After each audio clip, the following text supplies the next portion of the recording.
Welcome back here to Live Now from Fox on this Friday night. Well, more and more advertisements. We're used to getting bombarded with ads while browsing the internet or on an app, but soon those ads could start filling up your locked smartphone screen. Glance is reportedly in talks to bring them to U.S. carriers in the next 2 months. So what does this mean? For more on what this means and how people are reacting to the news, if they know it at all, let's bring in consumer insights expert Lisa Miller, joining the program now, friend of the program. Lisa, good to see you on this Friday night. You know, I'm one of those people who keep up all my news notifications throughout the day, throughout the week. I go back to them, I refer to them throughout the week. So I don't necessarily want more notifications, more ads piling up on top of those. Right, and it was kind of interesting news that happened a couple of days ago where this Glance, which is a Singapore-based company, and what's happening is that they're basically vying for that screen time. What a lot of people don't realize, on average, a consumer might unlock their telephone 100 times a day. Oh, wow. And so that screen time is actually prime real estate now for marketers. And marketers are trying to find ways to give us content that we might like to see, that sell us things.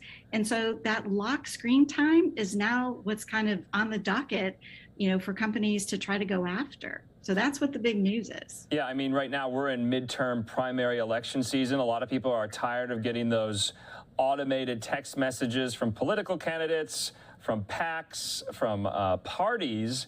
But this is when your phone is locked. Would this be on, Android and iOS? Is it carrier specific, if you will? And are even, some of these phone companies, are they against the idea? Well, there's so much unknown right now. And so, but what we do know today is that what's different, so this company that's based in Singapore, it's pretty new, it's 2019, but in 3 years, they've already gotten 400 million phones with this new technology, which is advertising on lock screens. So the difference is in the Asian markets is that they actually go directly to the device. So they're actually going to the makers of the smartphones. What's different is a different business model for the US, which would be more the carriers, which is who we get our service from. So it's very, very different. But I think what's interesting is that it's not necessarily new.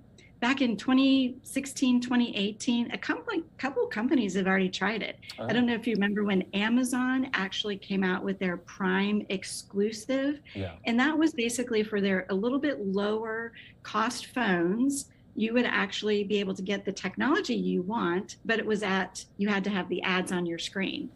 But what happened was it wasn't really worth it for the consumer, wasn't really worth it for the advertiser. If you only spend a second, that's not enough time for an advertiser to see value in spending to get that eyes on it.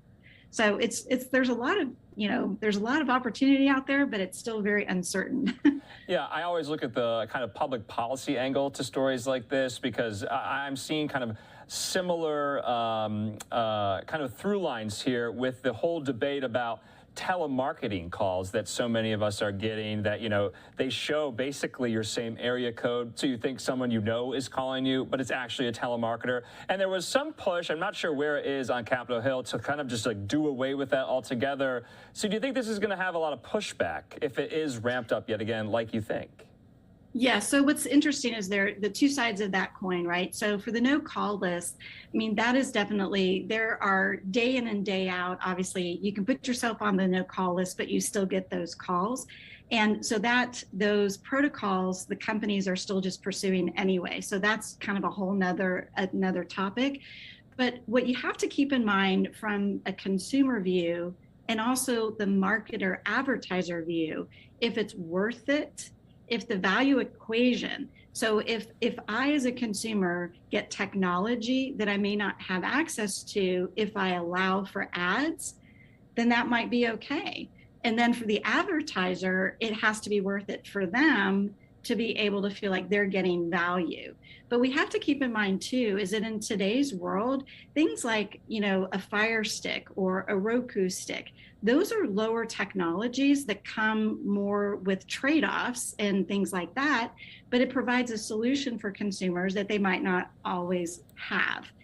The issue really is when it's uninvited ads, right?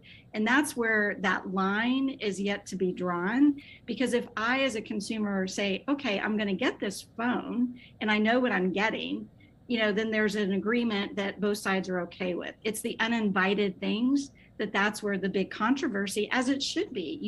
We should not have these uninvited ads and things like that. We should have the opportunity to opt out of those. Yeah. I'm thinking about the public utility of alerts that we don't ask for, Amber alerts that we get on our phone, weather alerts that we get on our phone. Those serve a purpose. And that is, of course, not the bottom line like a lot of these corporations. And so that's kind of the distinctions that I'm kind of drawing about this. There's really no need for the user, the cell phone user, to get these ads, but of course the target is there. Right. Yeah. And I think the always you have to think about it. What's in it for the advertiser? What's in it for the consumer?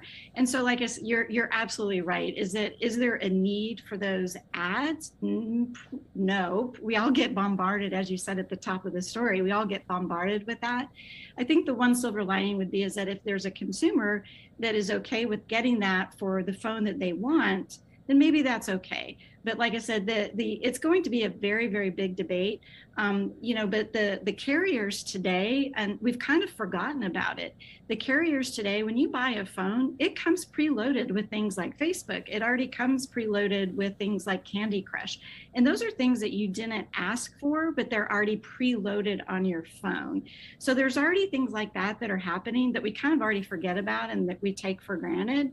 And so I think that it'll just be very interesting to see how it all unfolds in the next couple months. But I would say is that the way it reads today, it is more Android focused. So it's not Apple, it's more just Android. And it says in the next 2 months, but it probably is going to be for the much more point of market entry cost phones. So if you have a more premium phone, a higher end phone, those types of ads, those push ads are likely not going to happen.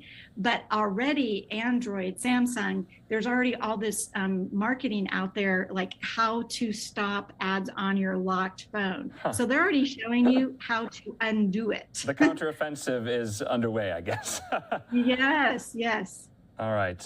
Lisa Miller, thank you so much for that interesting story. I was not aware of this, so hopefully our viewers enjoy that. Have a good weekend. Thank you. You too. Have a good one.